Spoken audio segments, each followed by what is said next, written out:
કે ભાઈ આ પ્યાલી તું આલીશ તો જ માતા તરફ રાજી થશે અને સુખી થશે. આ શબ્દ વાપરેલો હતો અને આ માતા પર હાથ મેલીને કહેવા તૈયાર છું કે આ શબ્દ વાપરેલો. અમે બરબાદ થઈ ગયેલા, અમે રોડ પર આવી ગયા છે ભાઈ. અત્યારે અમે માંડ સુખી થયા છે, માંડ મને નોકરી મળી છે અને હવે માંડ ઉભા થયા છે અમે. બાકી અહીં આવીને અમે 6 મહિના મને બહુ બરબાદ કરી દીધા.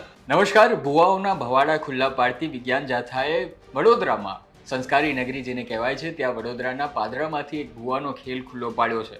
પણ આ ભુવો એટલો ચાલાક નીકળ્યો કે જ્યારે તેની ત્યાં રેડ કરવામાં આવી ત્યાં પહેલાં તે તો ફરાર થઈ ચૂક્યો હતો. એમ તો આ ભુવા છે તેમનું નામ છે ઘનશ્યામ ભુવા અને તે પોતે કહે છે કે તે ભવિષ્યવેતા છે અને ભવિષ્યવાણી ઘણી બધી કરતા રહે છે.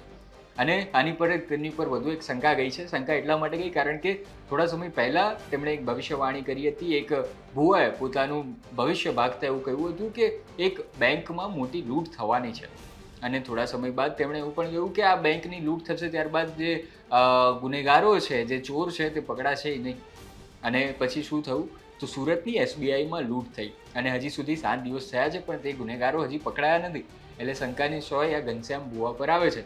પણ આ આખા વિડીયોને પહેલા જુઓ ને ત્યારબાદ નવી જે માહિતી છે તે હું તમને આપું. મારી બોલ એવો સમય બનાવશે કે 25 તારીખે બોલું છું ભાઈ. હું દારૂડિયા મલકની માતા છું, બબ્બરગોડાની બેડી છું ભાઈ. એવો સમય બનાવો, થોડા દિવસમાં સમય બનશે પિયુષભાઈ. કોઈ એવો ફોન આવશે, પેપરમાં આવશે, ન્યૂઝમાં આવશે કે કોઈ બેંક લૂંટાઈ ગઈ. પણ એ બેંકનો ચોર હોય નહીં મળે. હું મેળી કહું છું જગતમાં. મને આટલી અધોની આલી છે, બધું પૂરું થઈ ગયું છે રાજભાઈ. જે હું રવિવાર બોલી છે બધું બનાવ્યું છે જગતની અંદર. હજુ 7મો મહિનો આવશે અને 8મો મહિનો ઉતારતા પૂર ના લાવું તો મારી મેડીનું વેન છે. કમ પૂર લાવવાનું છે મને જીગા ખબર છે કે આજે મારું ધર્મ બંધ કરી દીધું છે લોકોએ. આજે મારા મંદિરો બંધ કરાયા છે પણ એ મંદિરના દરવાજાને જો પાણી ના છલકાવના તો મારી મેરડીનું મેન છે ભાઈ. આ વિડીયો તમે જો જેમાં ઘનશ્યામ ભુવા તો એવું કહી રહ્યા છે કે આ સપ્ટેમ્બરમાં પૂર પણ આવવાનું છે. શક્યતા કેટલી ઓછી છે કેટલી વધારે તે સપ્ટેમ્બરમાં ખબર પડી જ જશે. પણ અહીં મુખ્ય વાત એ છે કે તેણે લોકોને કઈ રીતે ધૂત્યા હતા, કઈ રીતે આ ભુવાએ જે છે તે તેમને લૂંટી લીધા હતા તેની વાત કરી છે. અને તેને જ્યારે આ વિજ્ઞાન જાથાની ટીમ અને પોલીસ જ્યાં પહોંચી હતી પાદરામાં ત્યાં તેમની ચંગુલમાં આવેલા અમુક છેતરાયેલા લોકો મળ્યા અને તેમણે શું કહ્યું તે પણ સાંભળીએ. હું બરોડા રહું છું, હાલ પાદરાનો જ વતની છું અને મને આવી રીતના અહીંયા આગળ હું આવતો હતો કે ભાઈ ચાલ આવો આપણું કંઈક ભલું થાય. અમે એવી આશાએ આવતા હતા કે કદાચ આનું આટલું બધું નામ છે તો આપણે કંઈક કામ કરી આવીએ.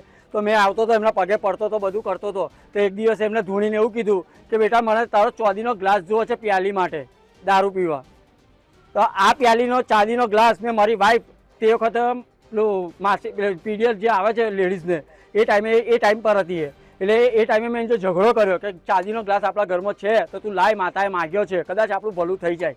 એટલે મેં મારી વાઈફ જોડે ઝઘડો કરીને આ ગ્લાસ મેં ઘનશ્યામ ભુવાજીને આલ્યો હતો. અને ઘનશ્યામ ભુવાજીએ ધૂણીને એવું કીધું કે જા બેટા તારું ભલું થાય. પણ મને બહુ દુઃખી થઈ ગયો. ત્યાર પછી મારી બહુ જ ખરાબ પડતી આવી. મારા ઘરમાં ચા મેળવાની બી પોફા હતા. પણ અત્યારે ભગવાનની દયાથી હું સારા પંથ પર ચાલી ગયો અને બધું છોડી દીધું, બધું કમ્પ્લીટ કરીને અને હું અત્યારે માતાજીના પંથ પર ચાલું છું. તો મને સુખી છું. શું મનોકામના લઈને તમે?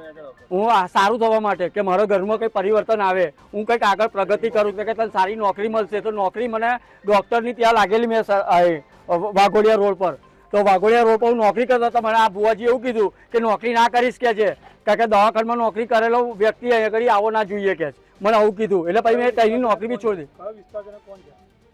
આ રામ ટેકરી કહેવામાં આવે છે, સ્ટેશન વાળો વિસ્તાર છે.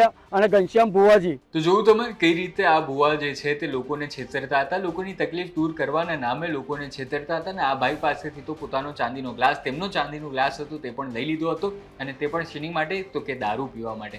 આવી રીતે ઘણા બધા કાંડ જે ભુવાના છે તે સામે આવ્યા છે. અને આ વિજ્ઞાન જાથા જે છે તે આવી રીતે ઘણા બધા ભુવાઓનો જે છે તે પર્દાફાશ કરતું રહે છે. આ વડોદરાના ભુવા હતા. આની પહેલાં પણ ઘણા બધા આવા ભુવાઓ આપણા સમાજ સામે છે જ કે તેઓ કઈ રીતે છેતરતા હોય છે. ટૂંકમાં આ આખો વિડીયો જે છે તે તમારી જાગૃતિ માટે છે કે આવા ભુવાઓમાં છેતરાવું ન જોઈએ. કારણ કે જો છેતરાવ છો તો પછી કંઈક આવા હાલ થાય છે. આ વિડીયો કેવો લાગ્યો અને કઈ રીતે આ ભુવાઓ છેતરતા હોય છે તેની માહિતી તમે અમને કોમેન્ટમાં જરૂર જણાવો. ધન્યવાદ.